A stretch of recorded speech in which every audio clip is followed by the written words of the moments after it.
Let me check once.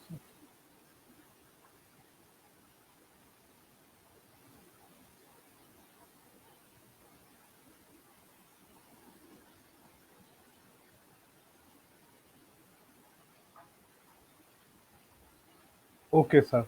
Welcome. Thank you, sir. We are live now. Okay.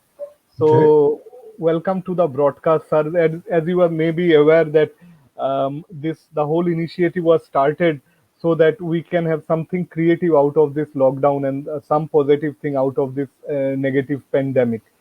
So the whole idea was to that there are we as we already discussed that we are not going to get too much in detail, but most of us wanted to know, sir, because you are one of the person who are not very much active in social media. Many of us we know you by name, but hardly have interacted only through email. I do lots of interaction with you through email. So, sir, like when my first question would be when you started, because you are sitting in France and you work predominantly on Asia, snakes of Asia mainly.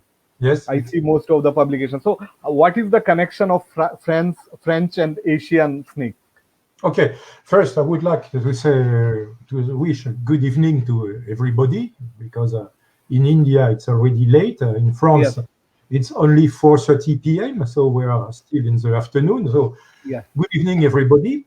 Well, I began to be interested in reptiles, mostly in snakes, but first I began with lizards because in France we have very few species. We have only 12 species of snakes, many more of lizards, but I am from the Paris area, and there we have only 3 species of snakes and 5 species of lizards. And for some reason, when I was a little boy, I began in catching, of course, the small lizards we have on our walls, the wall yes, lizards, gray lizards.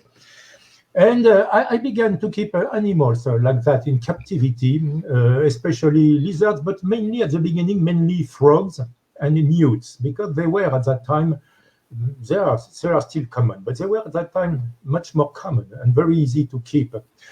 Then, when I was 13 years old, I began to be very interested in systematics because keeping animals is okay, it's okay, it was a good hobby, but I wanted to know more about relationships and why we have genera, why we have species, why do we have families, and so on.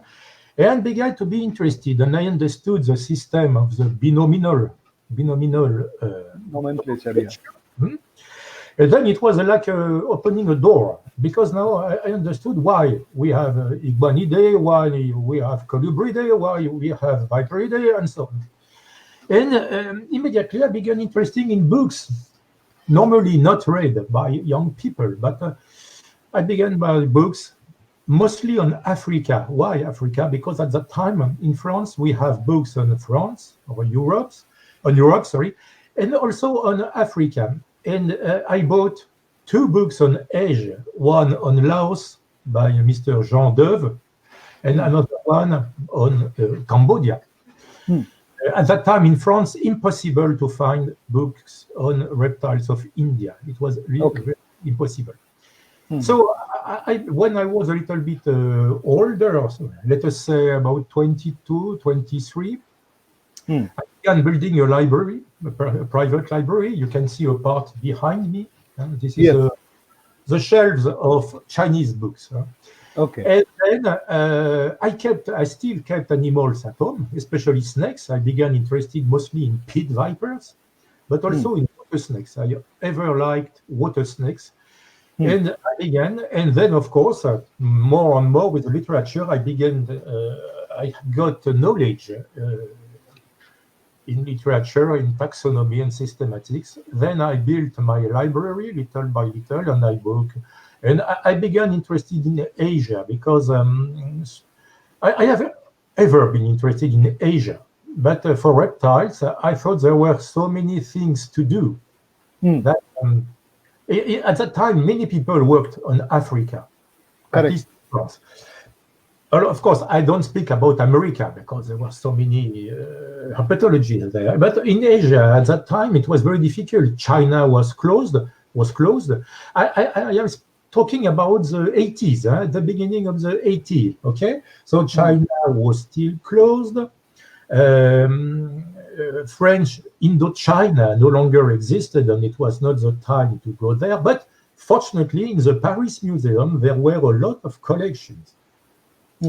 And at the beginning of the 90s, I had the happiness to meet Professor Alain Dubois, to meet Professor Anne-Marie Holler, to meet Dr. Yvan Inège. That means these are there were at that time, they still are the herpetologists in the Paris Museum. And others, of course, Mr. Roger Bourg, the specialist of turtles, who died recently. And I know. they explained me what is nomenclature, or how does it work. So myself, because I am not a zoologist by training, I am a chemist by training, just like Mr. Vogel. Yes. Little by little, okay, I began to understand something in the systematics of Trimeresurus, the pit vipers, a very difficult group, and I became interested in taxonomy. And when I met my friend Gernot Vogel at the beginning of the 90s, also when I met him, we decided to work on Trimeresurus, and that is these pit vipers. And I had the luck to go to China for the first Asian Congress of Herpetology in 1992, where I met a lot of people. And I began to be seriously interested in systematics. And I stopped keeping animals at that time. I thought when you are in a house, even a large house, you cannot do a lot of things with animals in captivity, but you can do a lot of things with animal in alcohol. So, sir, like you told us that you are basically a chemist. Yeah, I am a chemist, yes. Yeah, I am a chemist specialized in polymer materials. Okay, so Gernot Vogel is also a chemist. So you Yes. see, the message that I am trying to get to the one who are watching this, like it's not if we have this interest, it's not a barrier to know. And nowadays, I also know that in your time, uh, literature were very hard to compile. Like all the things where you have to go to museum, libraries, and cyclostyle or Xerox, and I think Xerox was not available at that point. So you have to have also write to some agencies to get the paper. Now, for example, Biodiversity Heritage Library has all the old literatures available. So, Yes. do you think like because I know that you are one of the apart from Aaron Bauer, and you are one of the person who looks into lot into the old literature, old names, and old things and how they are relevant to the present day taxonomy. So, do you think that you may have come to lots of new researcher, new herpetologists? What is the difference that you find in the mindset of when you started and the new herpetologists that you come upon or come across? First, I would like to say to young herpetologists, because now in India, you have a lot of good young herpetologists, this is sure. I would like to tell them something. You cannot do anything serious if you can't have access to the old literature. You should not copy again what is said in the more or less recent literature. You should check yourself. Fortunately, I know you have in Delhi or New Delhi book dealers who publish facsimiles of all literature in a quite cheap editions. No, what? Correct. Yes, and okay, I bought a lot of them. I have a lot of them of these old books because I can't afford to buy old one, original one. But you must have access to the old literature. This is very important to check what is written. Now, for a book, for example, if I am too long, you stop me, okay? If No problem. I give you an example. Uh, I am writing sorry, on the snakes of Laos.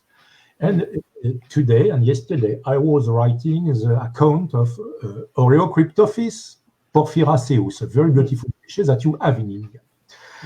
And there are a lot of synonyms. There are a lot, and I had to go to the original description of one synonym because what is written in the literature is not exactly what was written in French. You see, it has been more or less, it's not totally correctly translated. So you have to go to the old literature to see what exactly was written and what exactly you should understand, or not what other people have understood. So, I'm sorry, I forgot a little bit your question. I am afraid I forgot your question. no. So my question was like the because I was looking into the mindset, like Yeah. old many of this new researcher we also included, like many do not now we have better access to the research materials, but still at many point of time, because of his many paper that we refer in our manuscript, we have never read the paper. It's somebody else's, through somebody else's paper, we see the reference and just put it there for the namesake.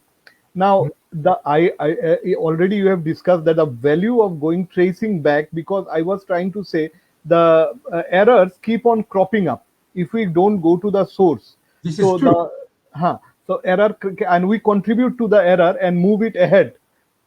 We move it ahead with certain inputs from ourselves. Yeah. Yes. I just wanted your perspective on how, what is about that old literature and how it has influenced your research. Oh, okay. I came interested in the old literature when I was already well versed in systematics, because of course at the beginning you use recent books. Hmm. Okay, you use recent books, and you say, okay, this man has told that, this woman has written that, written that. But when you look down the back, you go back, you will see that at the beginning it was not what exactly written. I would like I would like to talk about what happened in India in the 1980s, for example, or a little bit later. There were books published in India by Dr. Sharma, for example, or by other people. Most often, they copied what Malcolm Smith had written 30, 40 years ago. It's okay, but you should not copy exactly what this man wrote. You should check the literature on which he based his own books. I consider that Malcolm Smith's book on snakes, on lizard also, are still the most useful for the Indian fauna. Okay, but they are all now out of date. But there are a lot of things very important and very accurate. Then, when you have this reference, you can go back to the older literature to check. So you will check people like Frank Wall, but you can go back to Boulanger, and you can go back to Mr. Günther, and you can go back to other. Yes. Is what you wanted to know? Yes, that is the thing I wanted to know. Now, but then I find for many of us there is a, like, how do you tackle this problem? For many of the old literature, luckily you are being a French, so many of the old literature are in French language, many of them.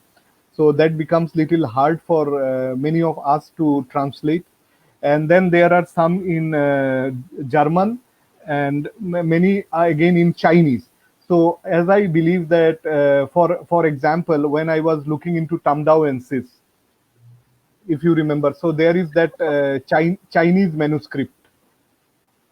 So Yes. now how do you get over, like I cannot leave, if I am looking into something, I want to look into everything of that.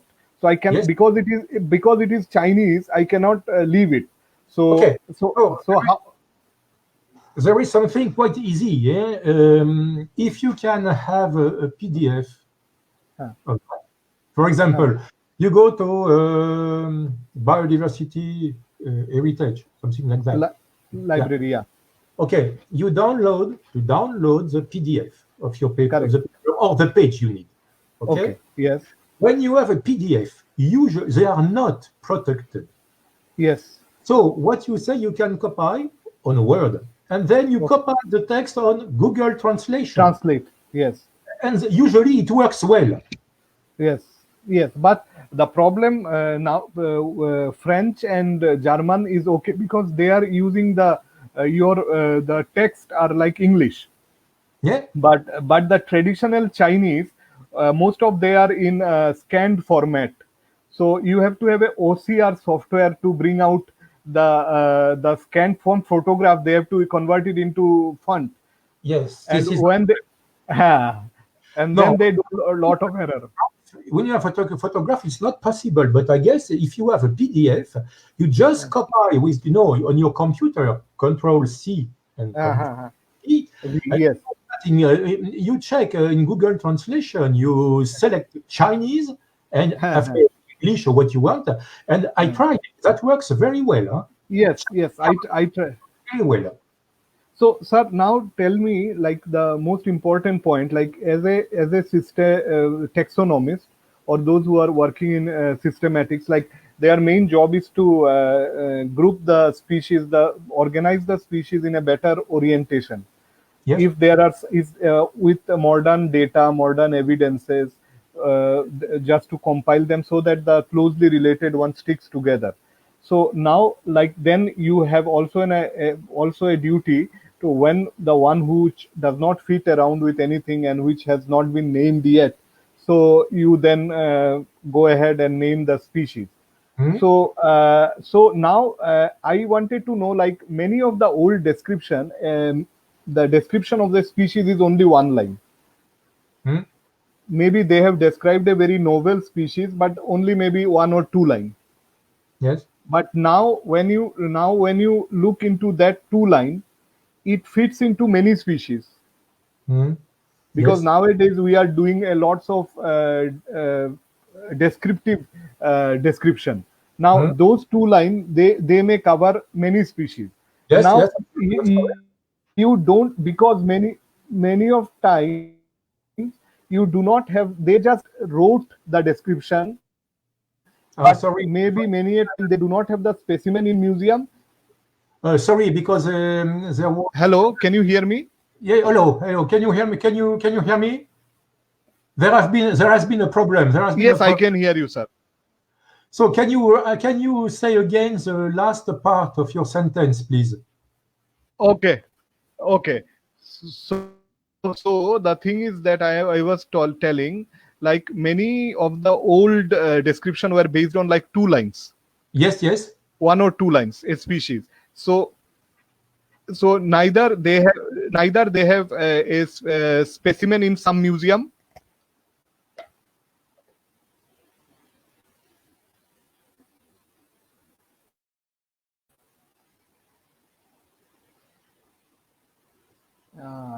The network is bad maybe with on his side, so he'll be joining soon. So if you have in between, I'll tell you, if you have, this is one of the best time to ask questions. So if you have any Okay. questions, please. So sir, Sorry. yeah, The, we the are again. connection has stopped. Now it's back. Sorry. Okay. Yeah, no I problem, understand. sir. I understand basically, but if I am not correct, please tell me. I understood. I Okay. understood your question. Okay. So I'll just repeat the question No, once it's okay. again. I Like if, understood. I think I understood it because. Okay, please, yeah, please yeah. do it. So if there are two Yes. lines of the description, Yes. so and there is no, they have not assigned a holotype as well, Hmm? and they just wrote the character in two lines. Now it can be many species, Yes. but a name is available, for a name is open, a name is there. So you may, the best way to go to read description, we can re-describe the species with additional parameters.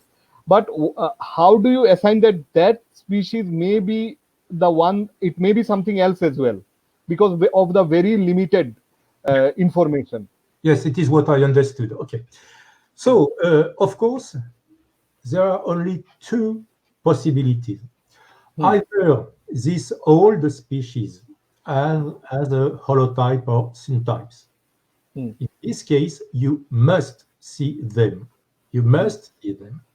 Hmm. If I will not be too much technical, but I must explain. Hmm. If you have one type, it's okay.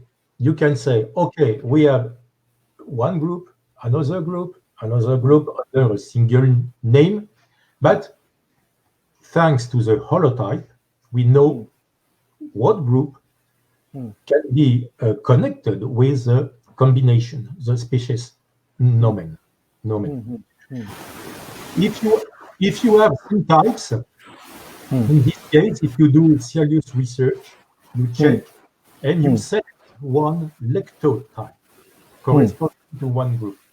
And Hmm. the other group, you can name this group. Hmm. Hmm. If there is no synonyms, of course. Usually, you have one type. If the type is lost, Hmm. this can happen. Hmm. You often you have a plate. Hmm. You Hmm. must Hmm. think of a plate. Hmm. The type is not the plate. The type is the Is the specific animal. type on the plate. On the Hmm. plate. If it is lost, Hmm. you decide what group should bear the original name. Hmm. Okay? Hmm. Hmm. And Hmm. if the type is lost, you select a new type, what we call a neo. Hmm. Hmm. After it's a matter of as we say in French, it's a matter of nose. Hmm. Hmm. According to the description, according to the original plate or drawings Hmm. on localities, Hmm. you decide is what we call subjective Hmm. decision. Hmm. If there is no type, if there is a type, you are saved. The type Hmm. is there. Hmm. You can, and now it's very easy for with internet. You can ask for pictures. You can ask Hmm. for data in any museum in the world. It's very, Correct. very Correct. right. Correct. A few minutes ago, I talked about all literature. Now, I would say also to people interested in systematics, but also I guess it's the same for birds, it's the same for every animal. You must refer to the type. Hmm. This is the most important. And Hmm. then after, when you have the types, you know, even if the description is old and it's Hmm. 2 lines, you say, okay, this one has this locality, it is like that. So Hmm. I have the type. This nomen must be connected with what we call the name bearing type. Type. Yes. Okay. If the Correct. type is lost, you select a type, but you must be sure that the type is lost. Because I know, for example, there has been a case in China. Our Chinese people wanted to have absolutely to have a type. They selected it was for a snake. They Hmm. selected the type, but unfortunately, the original holotype was still available. So this is stupid. But Hmm. Hmm. you can refer to the type. Correct. And sir, now, now we come to the main core issue. Like many of the new researcher are very interested in describing new species and all. So now I lost you, Jaya. I lost you. I don't know if you hear me, but I no longer see you.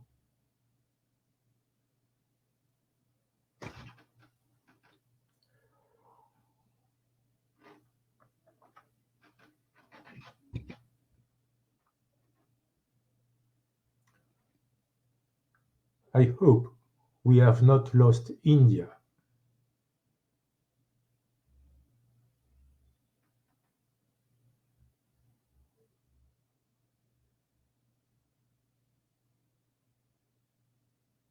I hope that Jaya will come back soon.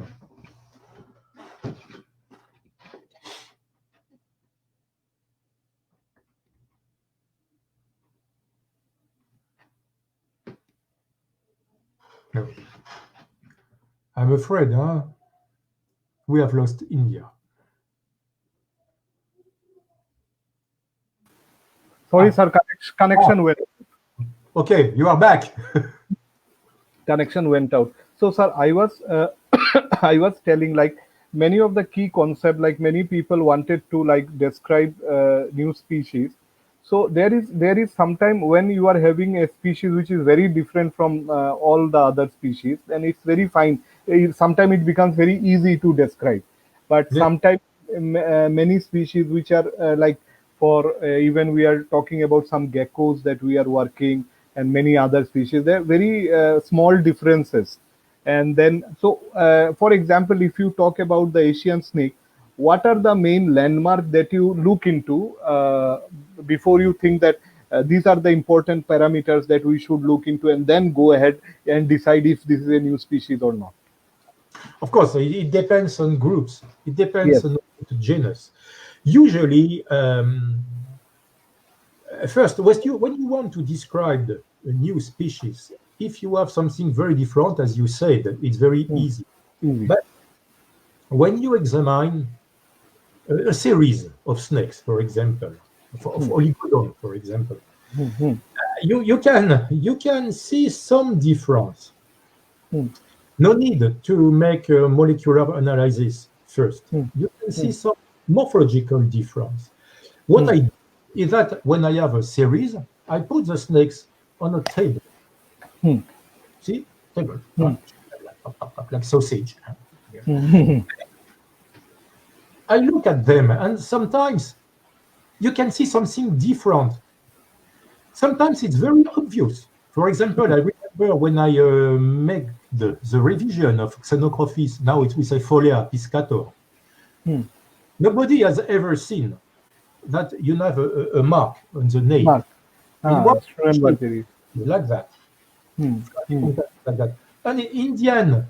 piscator, either Hmm. it's like that or it's Hmm. not nothing. Not Not there, huh? evidence of that. But it's very, very easy to see. Sometimes it's not as easy. But you can, for example, see if you have blotches on the venter, Hmm. or if you have a postocular stripe, Hmm. or you can, if there is something different, for example, a small detail, after Hmm. you make a scale count, and you will Hmm. see, or you make scale counts first, Hmm. ventral plates, subcaudal, Hmm. the temporals often important, Hmm. or you can see also the difference in size of the head scales. Hmm. And it can help you because if you have one character plus two character plus a venter different, that is already a good cue, a clue. So I do like that when it's different. For example, in the group of Oligodon, Hmm. of course, the pattern may be different, but often the Hmm. pattern has some correlation with the number of ventrals. Hmm. Hmm. Hmm. Hmm. Also, when you examine the literature, you will see that one group is known for a few localities there, and then another group for a few localities quite far away, Hmm. with nothing in between. Or more important, you have one pattern, for example, with branch, one Hmm. pattern with crossband, but Hmm. Hmm. you don't have a mix of both. You Hmm. understand? Hmm. This is a small detail, maybe at the beginning, but it can prove a lot of things in taxonomy. So, sir, you started this conversation, this point, and you said that we need not have to have molecule. If you have lots of specimen on the table, we need not have to have molecular data as well. We can do go ahead with some morphological. Now, my next question is, because you prefer that classical taxonomy, that most of you do classical taxonomy. Now, a very critical question comes here, like many species which apparently look very similar, almost in wild it is very hard to tell them apart. There is no way you can tell apart, but when you by luck you did some molecular sequencing and you see a lot of divergence between the two species, but it's very hard. But once you see that there is difference in molecular, then you start thinking how to establish morphological differences. It Hmm? is not readily available, and converse is also true. Like there are many species which are like totally different from one another. They do not look same at all, but if you do classical morphology, will come up and say these are two species and we describe. But when you do molecular stuff and you see that they are not as much divergent enough to be a two species. So Yes. there is a confusing state, like where we should draw the line, that we should infer from molecular data, we should infer from morphological data. So what do you think in this whole like, I know many people are there who like many do not visit as much museums or do not see as much collection, but they are more into molecular work, and the other way is also true. So we are like now in this point of time we are having two groups or two thought process. Somewhere some are exclusively dealing with molecular, and some are doing with classical taxonomy. So where is the line between the two? This is a critical question, but this is also a very difficult question. First, I don't say, I will never say that molecular phylogenies or molecular analysis are not useful. This would be very stupid to say that. I just wanted to say, I just mean that when you have a group of snakes, usually you can see if there are different taxa from the morphology. Molecular analysis will confirm what you think or not. You are reason. You are right. You are right. Sometimes you have two different patterns, but this is the same species. You are right. But when you have a different pattern on the same in the same species, you will have other characters also identical. Okay? I am talking about snakes. For example, in amphibians, molecular and phylogenies are totally are necessary. You cannot, of course, in amphibians, you have less characters than in snakes. You have only morphometry. You don't have or teeth. I am talking about snakes now. What is the line in between? In fact, if you can do both at the same time, of course, it's wonderful. But I would like to stress one point because I noticed this problem. When you make a phylogeny of specimen collected by yourself or by friend with the locality, with the morphological data, and so on, this is perfect. If you use the data from GenBank, it's a lot of problems. There are a lot of problems. Recently, I made the revision of a group of Natricidae. And of course, I checked phylogenies published by other authors previously. And in fact, these authors never saw the specimens included in their trees. And I remember a tree with one of your Indian snake, Ebius veningi, for example, the rare Ebius veningi. But in fact, in the trees, all veningi were not veningi. There was not any one veningi. You have everything. You have three species that are resurrected, but no one was veningi. In fact, if you cannot see yourself the specimen, or if you cannot find a description, it's totally useless because you don't know of what snake you are talking about. So, sir, I will tell you something. Like, I wanted to know if I am doing it right or not. So, what I do, like for many species, I do not have the access of genetic data, because something in Cambodia, Thailand, Myanmar, but I want to include them in my study. So, what I do is I base my molecular study in two things.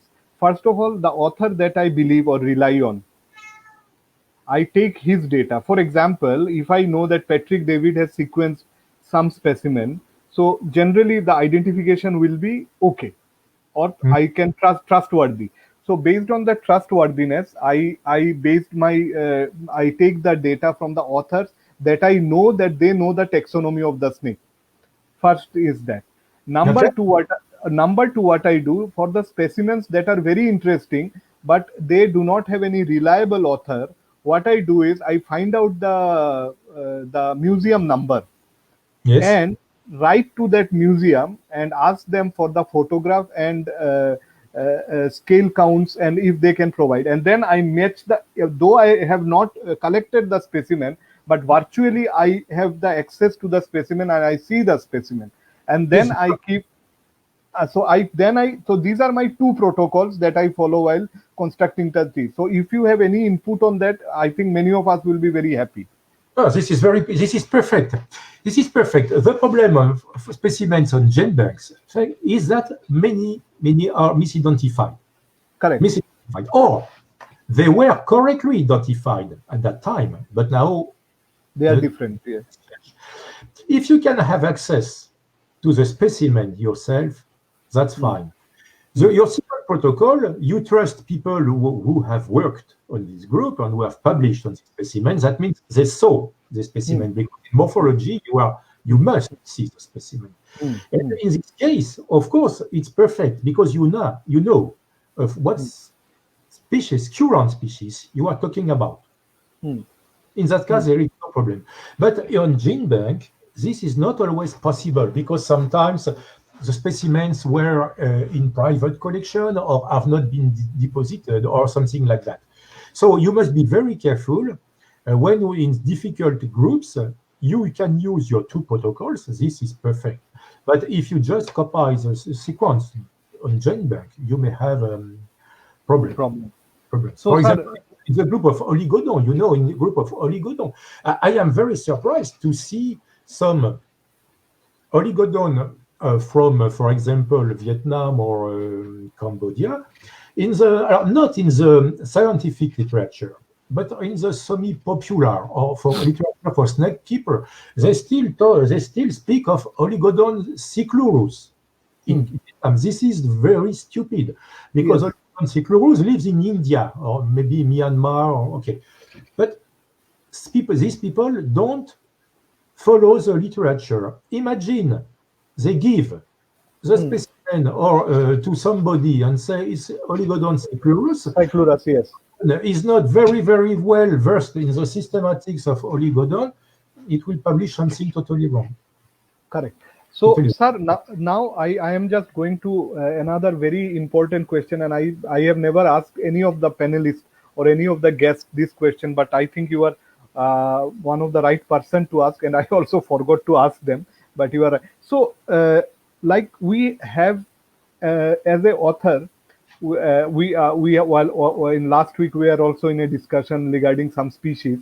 So if we as a author or we as an upcoming author has a tendency to describe species, and that gives us some satisfaction as a species description is done.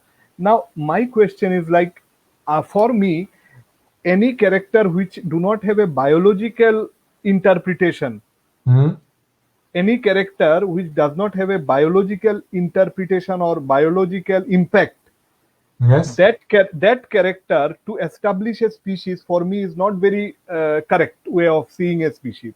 For example, if I was discussing with you, like if I see the teeth, if I see if I am wrong, you just let me know.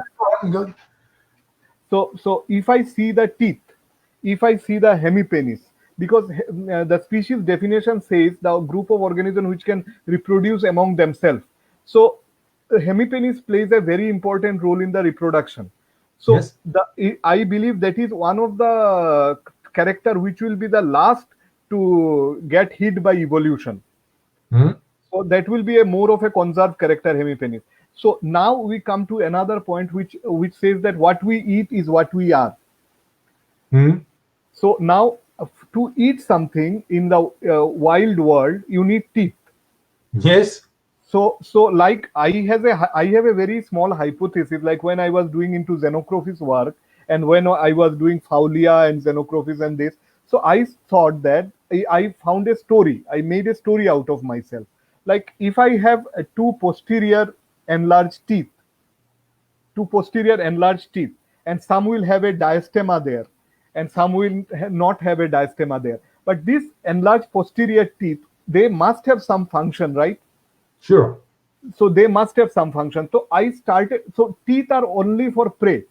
Most of the work is for capturing prey. Now, if I am a frog who is dealing too much with frog, anything which has a limb Hmm? which can leap and jump and come out, I have to restrain it. So if I eat it, and it will start moving inside vigorously inside my mouth. So if, to swallow it, I have to anchor it, I have to pin it. So Yes. this back two teeth will help me to pin it, and then slowly I will work through my front teeth. But if I am eating fish, so I do not have to have that. I can take, if I'm exclusive fish eater, so fish will not have that legs to give me Yes. that extra push. So I may have that a luxury not to have that maybe enlarged type of thing, and then I can, because I am mostly eating fish. So I see that the teeth tell a story about their natural selection and their habitat preference, food dynamics. So do you agree to that, sir? In fact, for example, if we consider snakes with much enlarged posterior teeth, Hmm. you have the same kind of dentition in snakes eating frogs. Yes, you have that also in snakes eating uh, rodents, small mammals. For Correct. example, some snakes are from the Middle East, Hmm. and you have also, for example, oligodon. Hmm. Oligodon, the group of Oligodon fasciolatus Hmm. mostly eat eggs, Hmm. but they have the large teeth behind. Hmm. So, what is important is not the you have or you have not large teeth. You have also how are the other teeth. For example, in the lower jaw, animals, snakes who eat birds Hmm. usually have very large anterior teeth on the lower jaw to Hmm. catch the bird in flight. So the teeth, 100 or 200 years ago, the shape and size of the teeth was very important to Hmm. define families. Now it's no Hmm. longer true. Hmm. And you have, I agree for a part, but not totally. For example, the best example is oligodon. Oligodon eats lizards, yes, skinks, but they also eat eggs. And to eat eggs, you don't need to have large teeth. Hmm. Hmm. Hmm. Hmm. But maybe also, and this I didn't think of your question before. I have never thought of that, to tell you the truth. I don't know if oligodon use its large teeth to cut open the shell of eggs. It's possible. I don't know. I never checked, and maybe nobody never checked that. Hmm. Hmm. So, what is sure, for example, if I received a paper for review, Hmm. description of a new colubrid, Hmm. and if there is nothing about teeth, I don't accept the Hmm. paper because teeth are usually diagnostic at the genus level. Hmm. Whatever be their use in feeding, they are diagnostic. Hmm. You have you have the group of the former elaf with small teeth. You have the group of oligodon with large teeth. You have many, for example, many snakes of the Natricidae family have much enlarged Hmm. posterior teeth, but they have different food. But Hmm. anyway, in a genus, is usually constant. Hmm. Hmm. So But you have also, for example, in Trimerizurus, you may find other characters of which few persons think of. For example, Trimerizurus, you often have postocular streaks, red and white, or ah, white, or ah, red, red, white, or white, red. correct. You can consider that to be secondary sexual characters. Correct. Okay? And if you consider that to be sexual secondary characters, as you said totally correctly before, if the sexual character are not the same, they don't belong to the same species. Correct. Correct. You can find a lot of things like that. For example, you have postocular streaks, you have none, you can say that more or less correlated with the sex. Why not? Nobody studied that. So, sir, then I just come to scales. Like for example, like I'll give you like two scales I'll discuss here.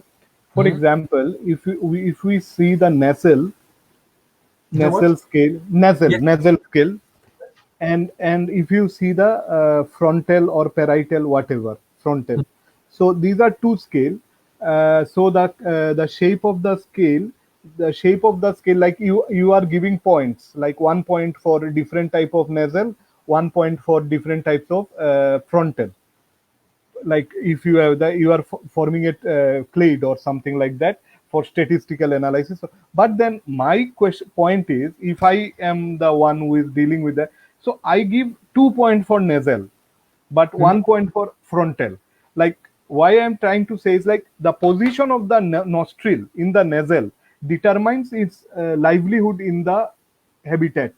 Like if the nostril is present like in the upper somewhere dorsoventrally, so Yes. it is more of a aquatic snake which Yes. has to stick out his nose to take care. And then if you have a lateral nostril, it will be of a more of a terrestrial which does not take stay so much in water. Now, though it is just a scale, but it talk lot about which is directly influence the life of the snake there. But a frontal scale here with a little different shape, do you think it holds as much importance as these nacelles? Yes. Yes, if you can prove that on a large series of snakes. I give Yes. you an example. Hmm. Some years ago, there was in Paris, in the Paris Museum, a student, an African student, who was studying the group of Lamprophis lineatus and Lamprophis fuliginosus. This is a Hmm. very difficult group. And Hmm. that guy saw, but on a large series, that in what case the frontal, no, sorry, not the frontal, I don't remember, sorry. There, it was a problem with the prefrontal scales. Hmm. I think I remember that maybe the prefrontal is more in contact with preocular or something like that. I don't remember. Okay, anyway. He saw that in what group? One group you had Hmm. contact, and one group not contact. Hmm. But Hmm. on a large series of snakes from defined localities, combined with a pattern, Hmm. combined with other characters. This, in Hmm. this case, yes, of course, it's a system, it's a taxonomic character, sure.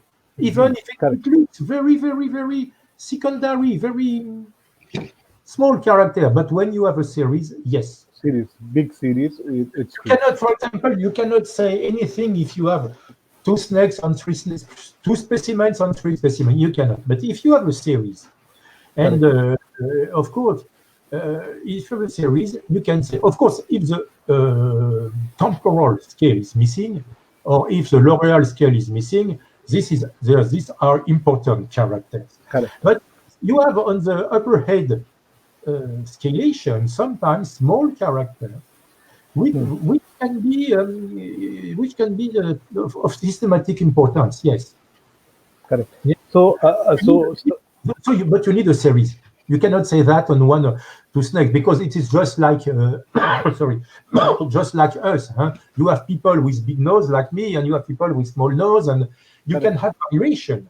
But if it's Correct. constant among 50 in snakes, and I don't speak about people, of course, but if it's constant about in snakes about 50 specimens, yes, you can say something. Yes, Correct. I So think. I'll ask all of the one who are listening to us. If you we are at the very last few minutes of the program, Already. and yeah. So we if you have some questions, you can just put forward that we already saw some questions coming in. So if you have any questions, we can put forward, and we maybe like 10 minutes left of the whole thing. So, sir, now before we take on questions, so Yes. if you wish to tell like any important message or any interesting facts that your experience with Indian snakes or Indian species, like whatever, maybe other reptiles also, will be very happy to listen to it before we take on the questions. First, I would say that I am very, very happy to see that in India now you have really good young herpetologists. um, who worked well for most of them. Sometimes I receive the paper for review. There are some things to say. It is not yet totally. Sometimes I think it's a lack of literature only. It is not a lack of skill, but a lack of literature. But fortunately, in India, there are now a lot of young, very good young herpetologists who are able to forget Malcolm Smith or Frank Wall. You can work and we can find a lot of interesting things.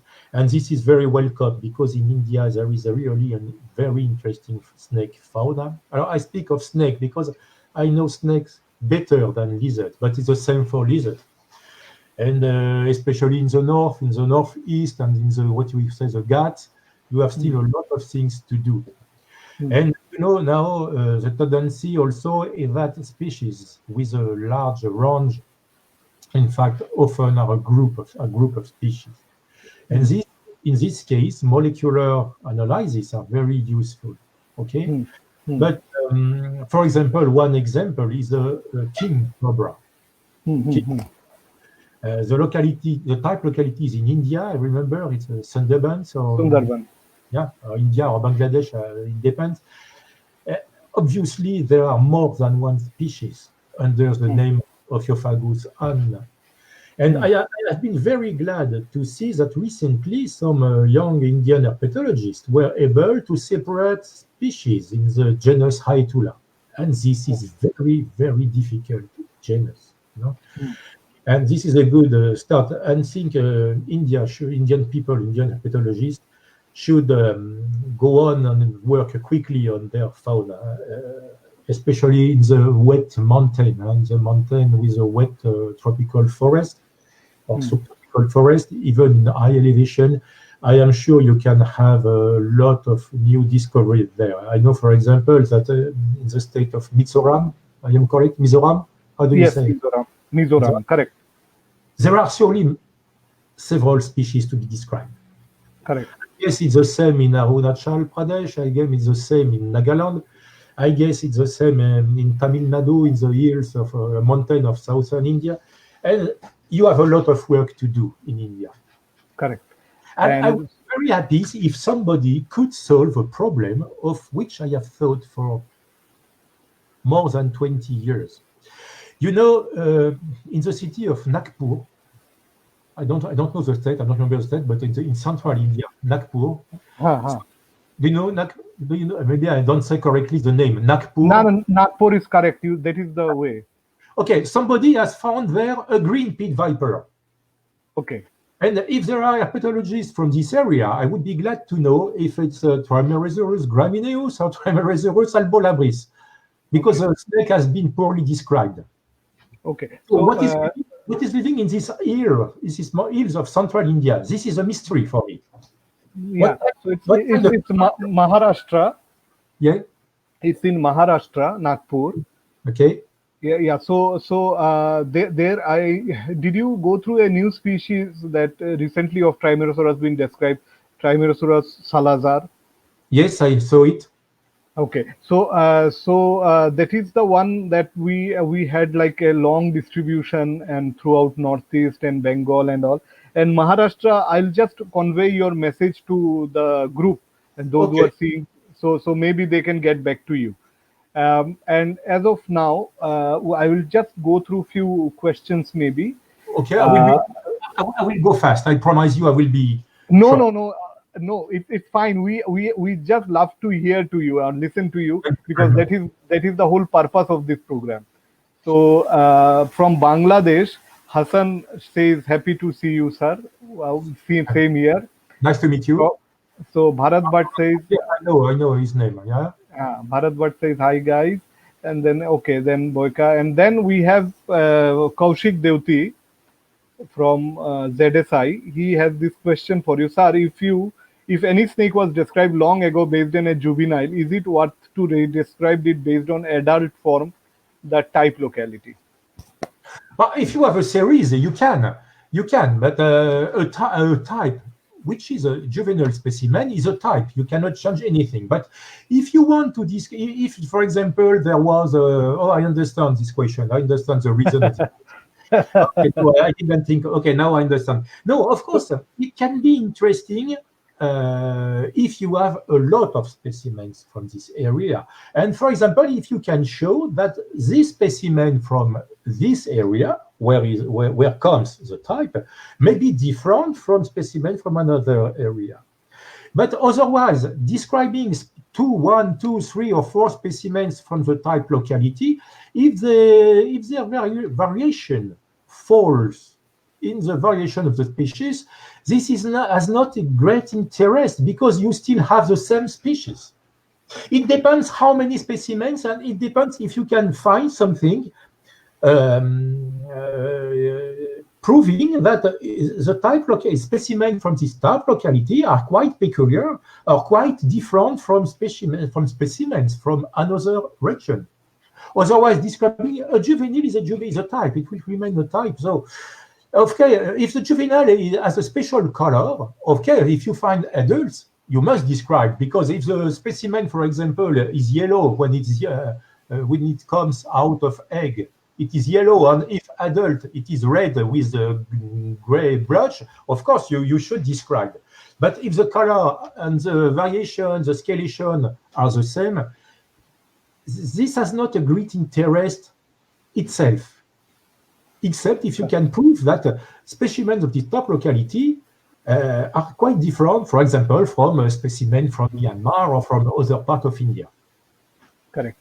So, sir, we had a great, really learning experience and time spent with you. I hope in coming years maybe we can, because I have a plan, like if we can have more in-depth herpetology class online, so that where we can take on serious questions, where we can discuss serious topic for people who are hardcore coming into the field.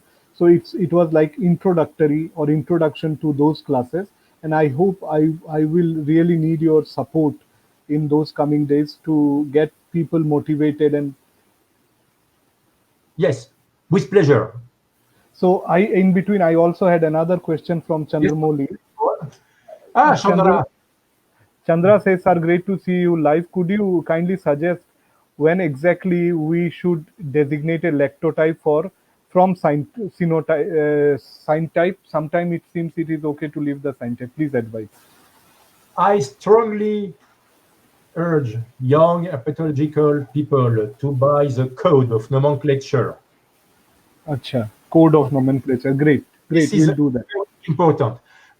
So to reply to Chandra, when exactly you should designate a lectotype? I will say only when you need it. When you need it. When, for example, when you prove that the series of syntypes you have two species mixed together, this can happen. Of course, you designate a lectotype of the species you want to talk about. Okay? But when you don't need a lectotype, you should leave them as syntypes. No need to describe a lectotype. You describe a lectotypes when you need it, and you need it according to the code.